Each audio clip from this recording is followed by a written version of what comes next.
I remember the way she said it, like it was some kind of solution. Like hitting a reset button could fix what was broken between us. Laura called it the reboot. That was her word for it. Like we were just a glitchy piece of software that needed an update. She came home one evening in early spring, cheeks red from the wind, keys jangling in her hand, and a gym bag slung over her shoulder. "I think we need a reset," she said, not even taking off her shoes before launching into her pitch. "It's this 6-week thing: nutrition, workouts, mental clarity. A full-body transformation. Might be good for us." For me, I was still numb from the miscarriage. We both were. It was like there was a wall between us, and neither of us had the strength to break it down. So I nodded, said sure. A reset sounded like something. Better than nothing. The place she signed up for was called Elevation.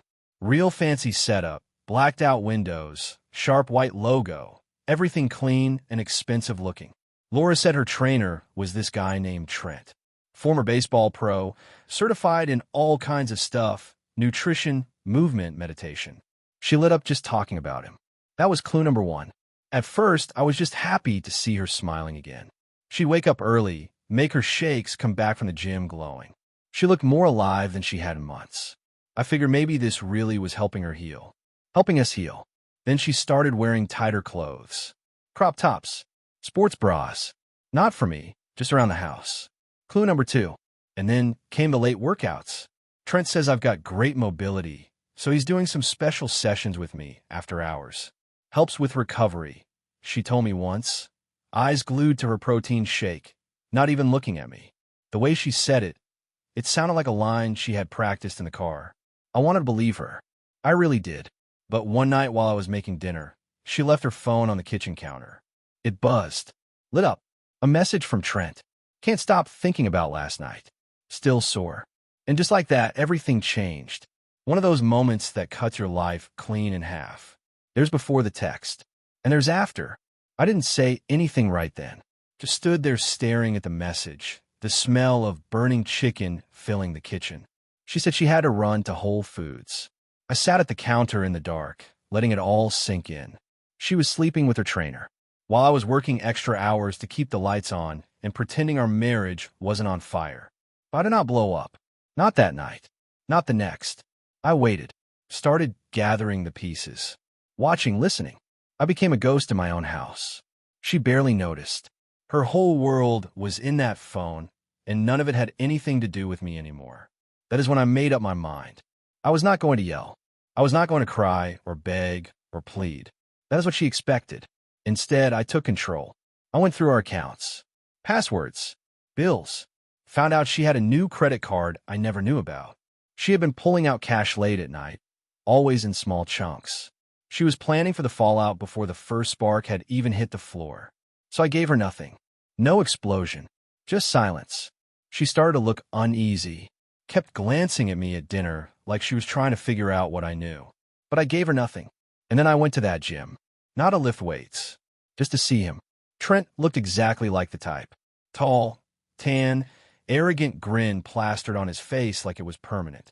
He acted like he was the lead in his own romance movie. All smooth lines and slow hands on the lower back of every woman who walked in.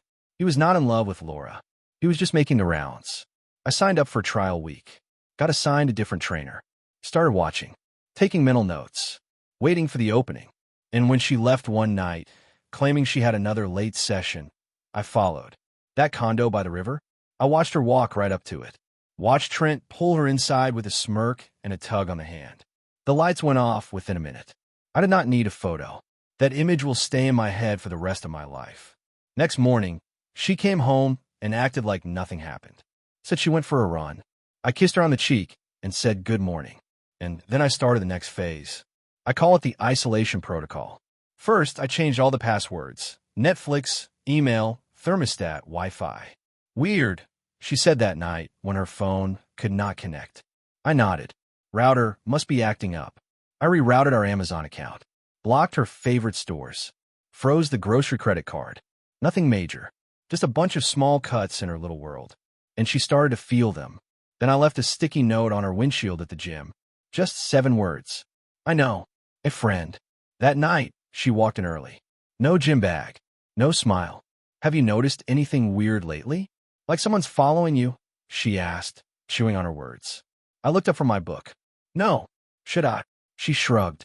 Probably nothing. Just a feeling. Perfect. Let the seeds of doubt grow. By the end of that week, I had everything I needed. Screenshots, audio, even some of her old texts that synced to an iCloud she had forgotten existed. He still doesn't know? Damn, babe. You're a ninja. He's too checked out to care. Think he suspects? Nah. He's a coward. Coward. That one stuck. I was not silent because I was weak. I gave her space. I gave us time. And she used it to cheat. So I dropped hints with her friends. Nothing direct. Just enough to stir the pot. One dinner with her friend Melissa, and I asked, has Laura been distant lately? Like she's not really here. Melissa smirked. You mean besides all the mirror selfies? I chuckled. Yeah, that. I knew Melissa would talk. And she did.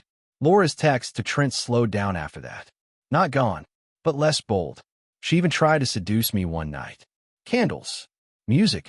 The works. Slipped into that old black slip she had not touched since winter. I played along.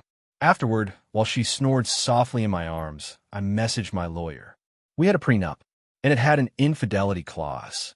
I just needed the kind of evidence that would hold up in court. And I had it, because I planted a mic in her car earlier that week. My buddy Jason helped me build it. He is 10, thought it was a school project. What that mic recorded, I will spare the details. But let us just say no jury on earth would side with her. She did not say my name in pleasure. She said it in pity, and that was all I needed. The fear started creeping into her body language. She started walking quieter, shoulders stiff, changed her gym bag, locked her phone like I had not known the passcode for years. Her house of mirrors was starting to crack, and I was just getting started. You know the funny part? I hadn't even done anything drastic yet. No shouting, no scenes, just a steady drip of doubt, like a leaky faucet into her peace of mind. I let her imagination do all the heavy lifting. I gave her nothing clear to grab onto, and in return, she started losing her grip. It was working. She started skipping some of her gym sessions, told me she was overtraining, needed to ease up. But I checked the app. She was still checking in, just not under her name anymore. Turns out, she had made herself a second profile. Sienna_7. Real original. I traced the email she used. Burner account she set up 3 weeks after her big reboot speech. This woman who could barely be bothered to update her social media privacy settings was now managing a fake identity just so she could keep sneaking around. Honestly, I had to give her some credit. That was commitment, but also gave me a new way in. If Trent was the infection, I needed a cure that he and Laura would both welcome. Something that slipped in unnoticed. That is where Jason came in. Now let me be clear. My son had no idea. I would never drag him into this mess. But I used his school as a way through the door. Signed us both up for a charity 5K event being hosted by the gym. Elevation was sponsoring the whole thing. Big banners, fitness stations, community presence. Of course, Trent would be there, playing the wholesome coach in front of bored housewives and fitness moms. I entered Jason through his school's community program. The gym could not say no without looking like the bad guys. They comped our entries and sent us some branded t-shirts. Laura saw the confirmation email a few days later. You signed us up for the Elevation 5K? She asked, trying to sound casual. I nodded. Jason wanted to do something with you. Thought I'd join too. I mean, this gym stuff's kind of your thing now. She smiled tight-lipped. That's sweet of you.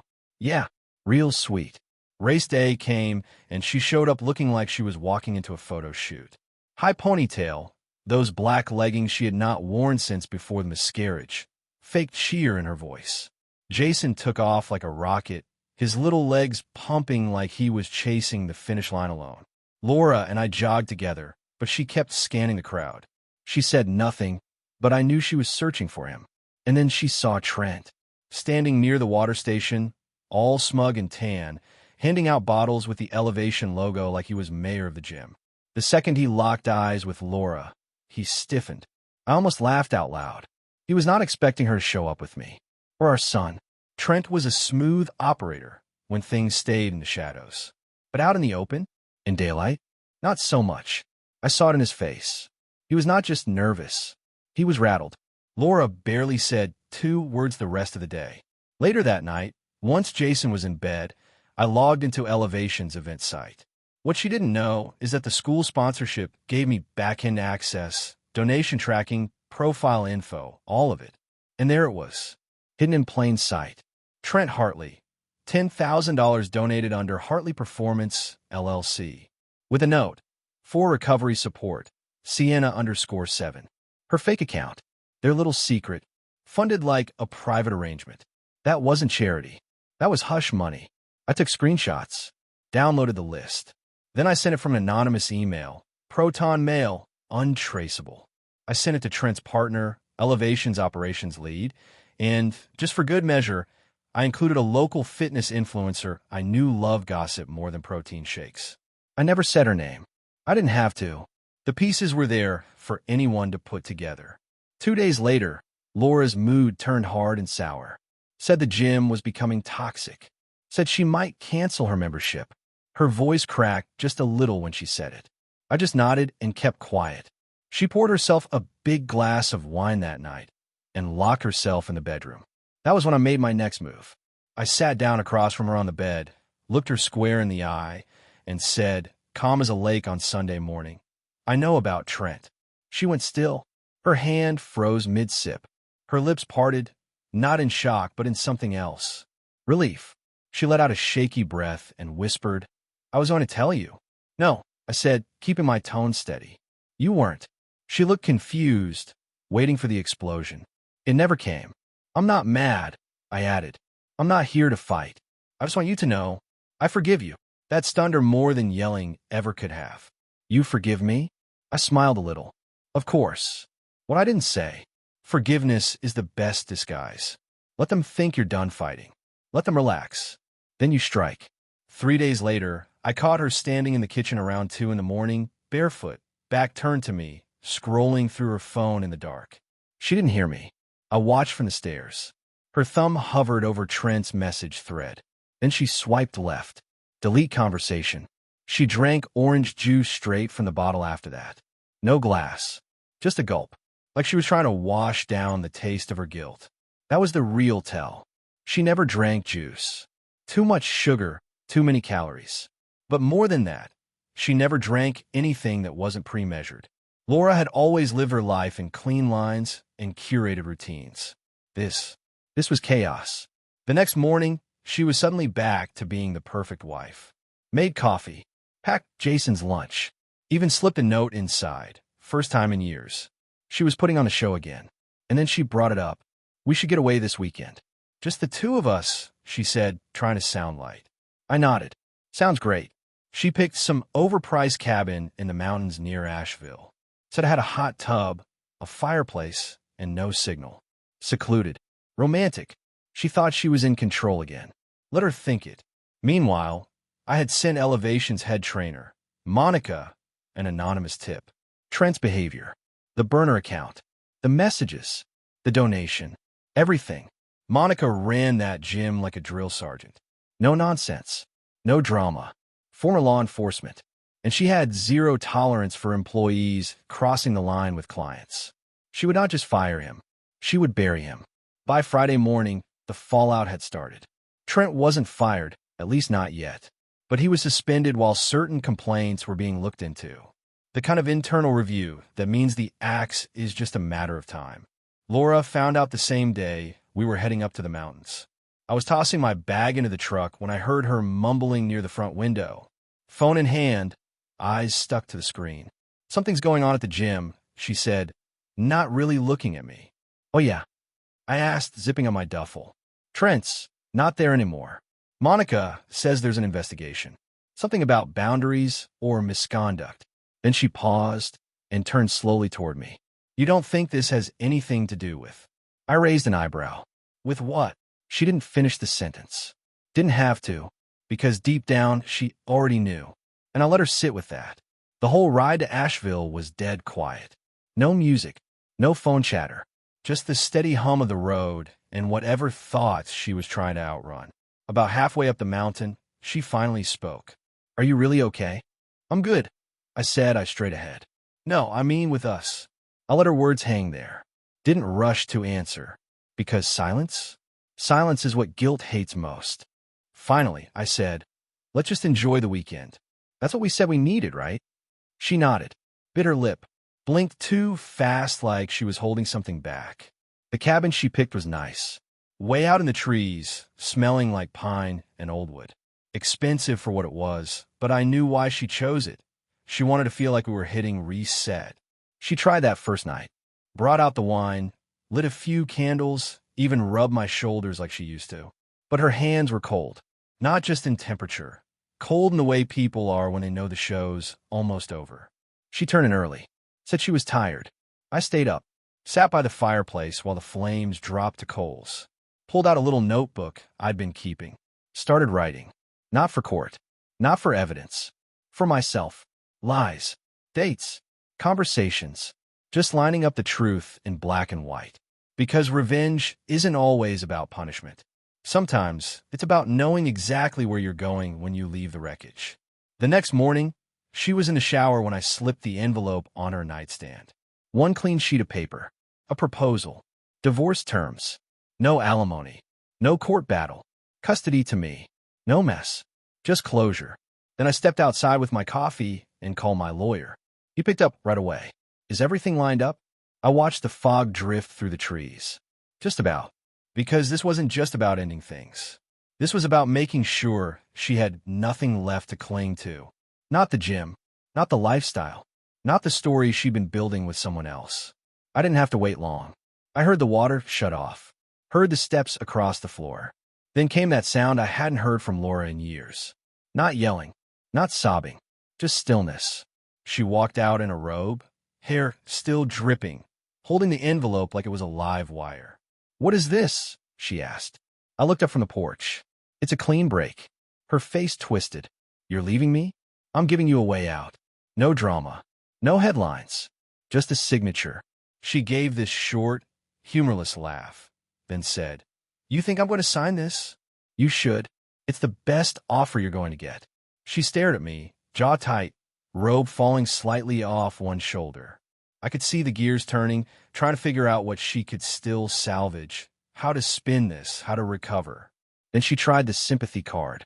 You said you forgave me. I did, I said, standing up. Doesn't mean I want you. That shut her down.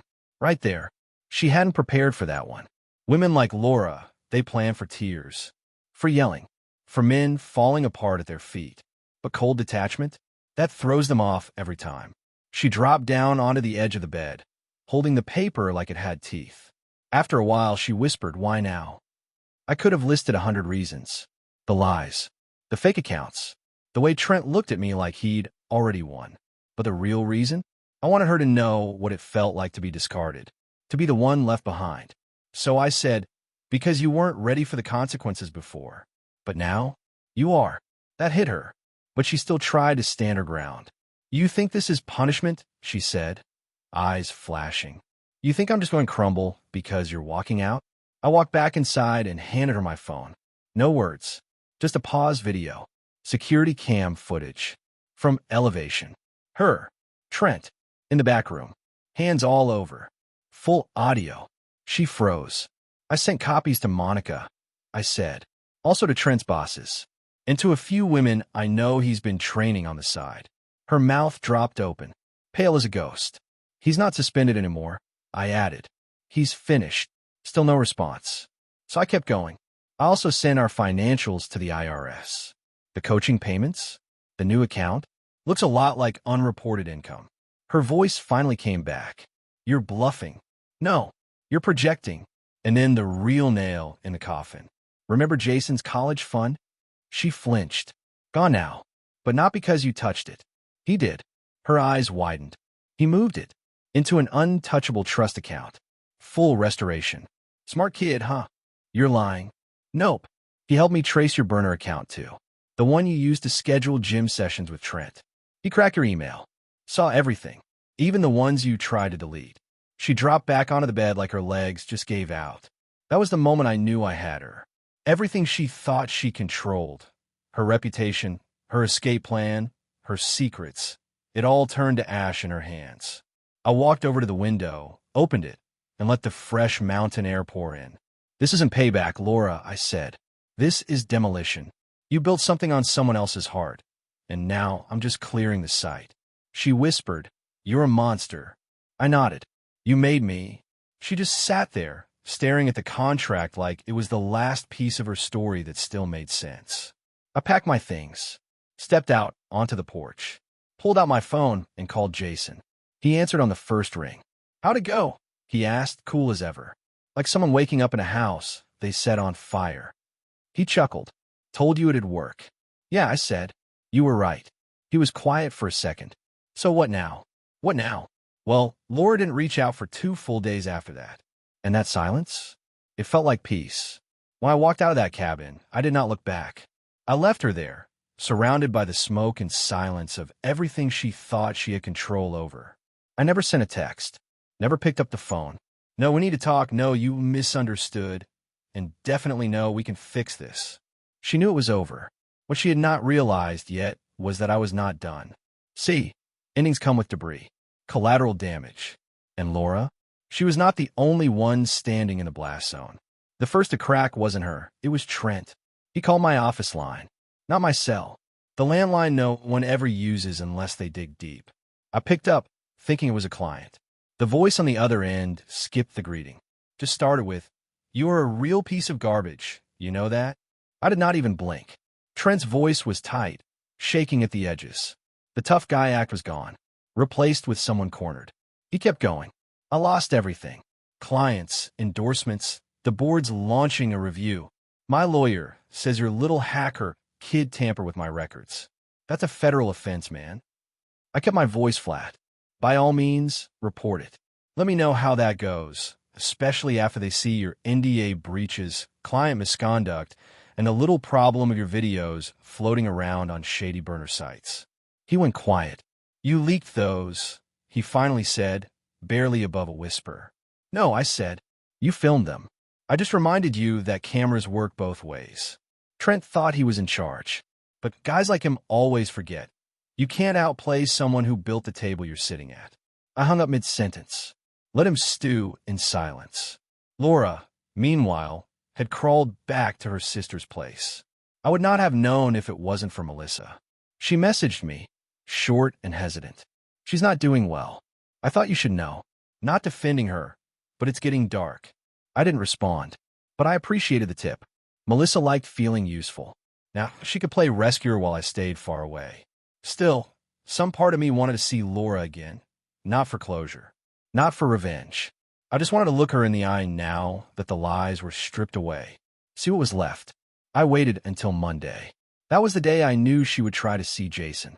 Of course she would. He was the last thread tying her to the version of herself she wanted to believe in. The doting mother. The one who cared. So I parked across the lot at his school during pickup. Stayed quiet. She pulled up late. Slipped out of the car in sunglasses, hair pulled back, voice cracking as she called his name. Jason, please, I just want to talk. He stopped, looked up at her, then turned to me. I nodded. Jason walked up, calm as you please, and handed her a sealed envelope. She took it like it might explode. What is this? She asked, trying to keep her voice steady. Jason looked her dead in the eyes and said, My answer. He didn't yell. He didn't cry. Just handed it over and walked away. She stood there completely still. She opened the envelope after he left. Inside was one page, written in his careful block handwriting. It said, I do not want to see you again until you become someone worth seeing. That was all. But the effect? Total collapse. I watched her stumble, hands shaking, eyes darting across the lot, like she had just been hit by something invisible. She saw me then. She said something. I could not hear her. Maybe it was please, or maybe why. I turned my back. That night, Jason sat across from me at the kitchen table, putting the final touches on some Lego contraption. It looked like a catapult, but with wires. I asked him, You all right? He nodded. I thought I'd feel worse. You don't. No, he said. I feel free. That word landed like a brick in my chest. Because he was right. All this time, I thought I was protecting him from the cracks. But really, he had already started building something solid from the pieces.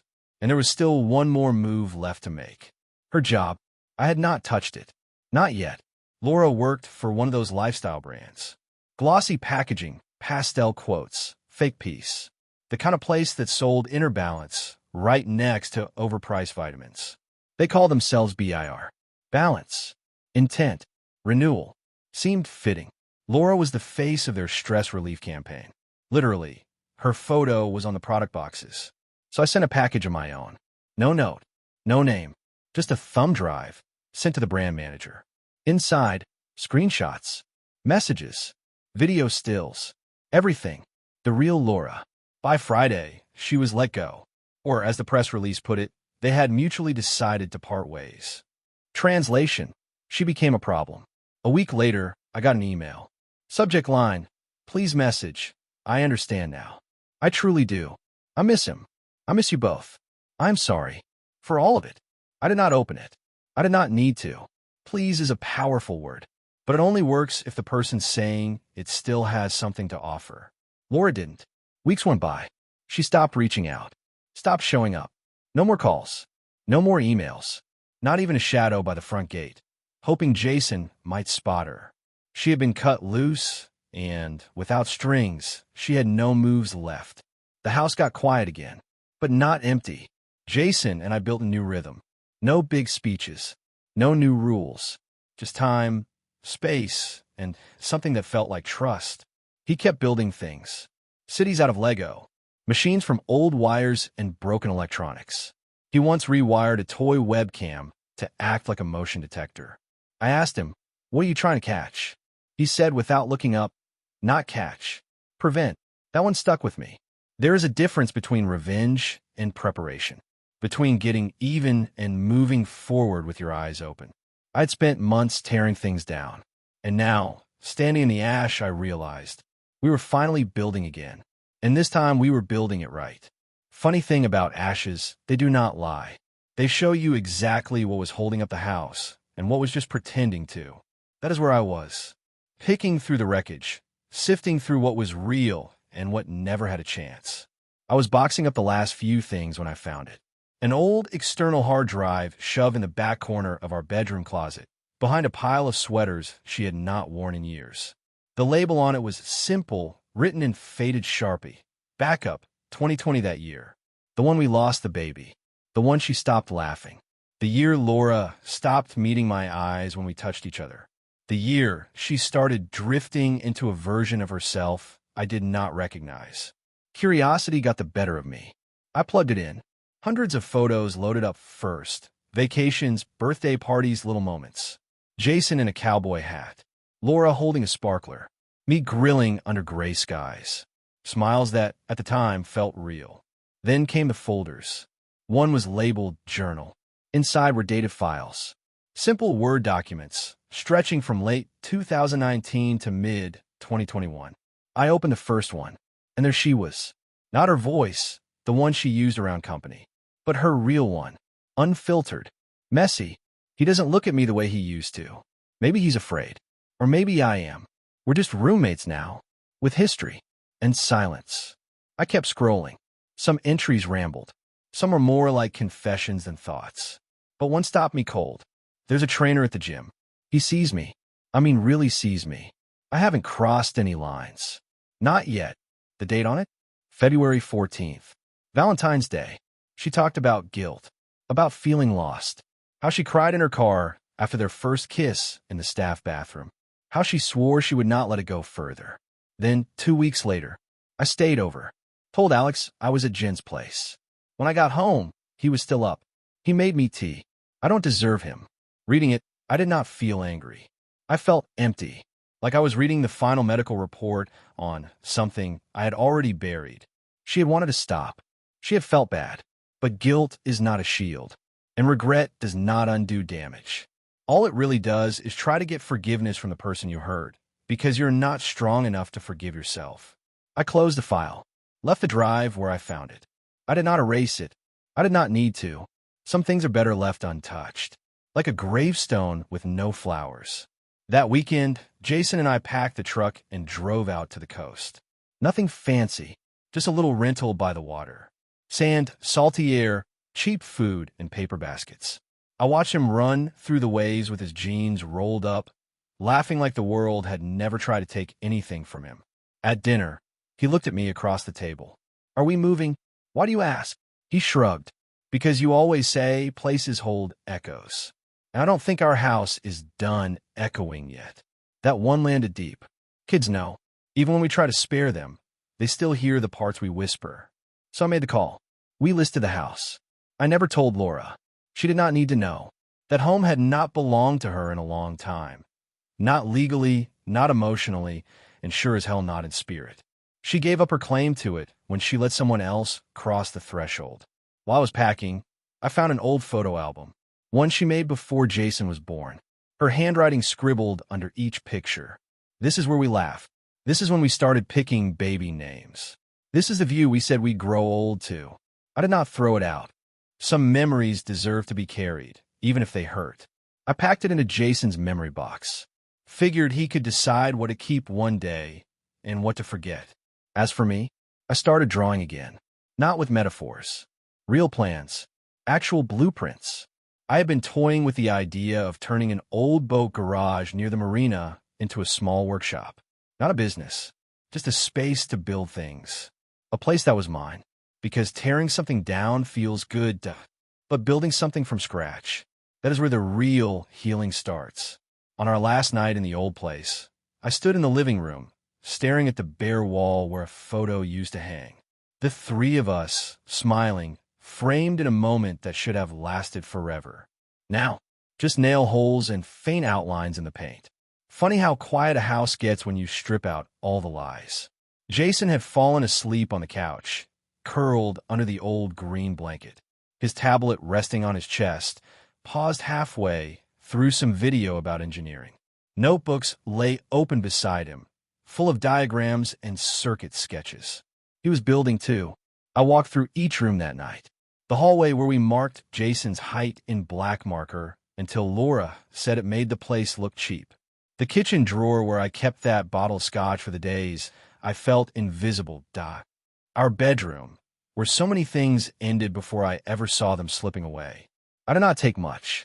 A few books, Jason's drawings, a signed copy of the divorce papers she mailed back with no note, just her signature like an afterthought.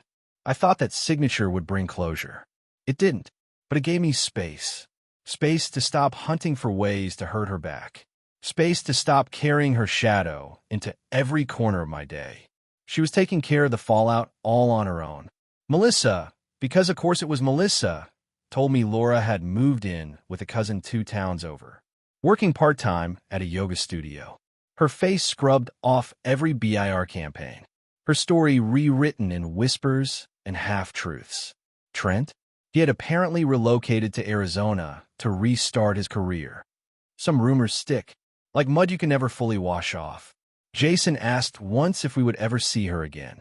I told him the truth. Maybe, but whether we do or not, that's up to you. Not her. He nodded, thoughtful, and went back to building something with copper wire and a little blinking light. The workshop opened last Tuesday.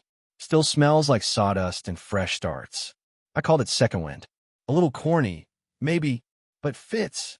It is not just for me. It is for guys like me. People who had everything fall out from under them and got told to move on like grief was a to-do list. Men who got betrayed quietly. Who never got casseroles. Who never got asked if they were okay. We build stuff in there. Fix old tools. Repurpose broken furniture. Sometimes we just sit in silence with cheap coffee and the feeling that someone finally sees us. Jason comes by after school sometimes. He is working on a project. Would not tell me what it is. Just said it involves artificial intelligence and some kind of tracking system. Said, it's not for her. It's for us. I believe him. Last night, we were sitting on the back deck of our new place, a small 2-bedroom above the docks. You can hear the tide roll in at night. Smells like salt and old wood. He turned to me, out of nowhere, and asked, do you still love her? I didn't pretend. Didn't give him a pretty answer. I'm not sure if I still love her, I said, or if I just missed the person I thought she was. He nodded. Just nodded. Then he said something that knocked the wind out of me. She picked someone else. But you stayed standing. That right there? That hit harder than every one of her lies. Because in that moment, I knew He didn't see me as a man who got left behind. He saw me as the man who kept standing. This story? It is not about loss. It is not about revenge. It is about resurrection. Because when someone burns your life down, you do not just walk away with scars. You walk out with fire in your chest and a blueprint in your hand. You either get bitter or you get better. I chose better. Not because I wanted to, but because I needed my son to know what real strength looks like. Not rage, not spite, just a quiet man in a room full of broken things, deciding what to rebuild next.